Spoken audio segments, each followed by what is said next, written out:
Hi everybody, thank you very much for joining us. I'm Philip Duncan. Well, we're tracking quite a lot around the country at the moment. It's typical March autumn weather really. We're seeing warm days and cold ones.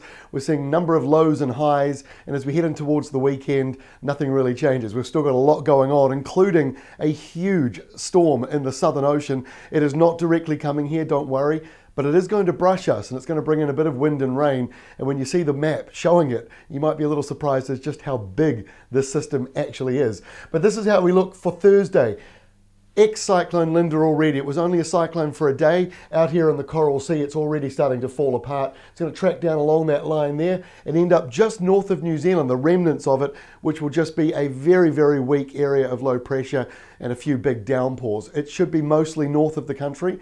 But the easterly flow that kicks in over the weekend and next week will encourage a few showers for the north, and that's thanks to this big high as it moves further to the east. Meanwhile, in the south, quite a lot of stormy systems, but an enormous one coming on Monday just past New Zealand down in the Southern Ocean.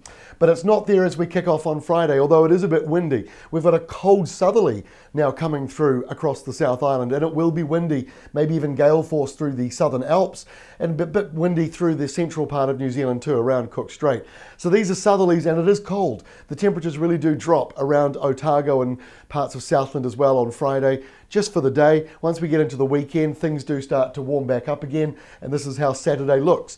With the high rolling in over the South Island and that cold southerly for Friday, you know you're going to have a bit of a cold morning when you wake up on Saturday morning. But in the North Island, you've got easterlies blowing through there. That low up to the north, that's the remnants of Cyclone Linda. So it's just a very weak low pressure system. It is not a storm. There's no storm surge. There's no major weather with it. It's just humidity and showers, and it's mostly north of the country there. A little bit of an easterly wind between that low and the high. That'll blow across much of the North Island, and there might just be a couple of showers caught up in that.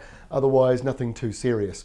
On Sunday, you see this high pressure system out over the Chatham Islands.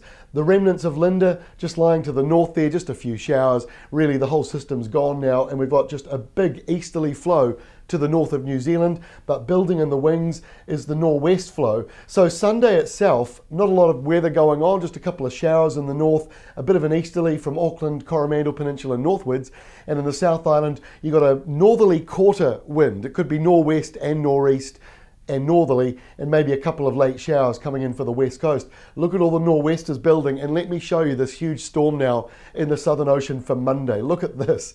Not very often you see a storm this big.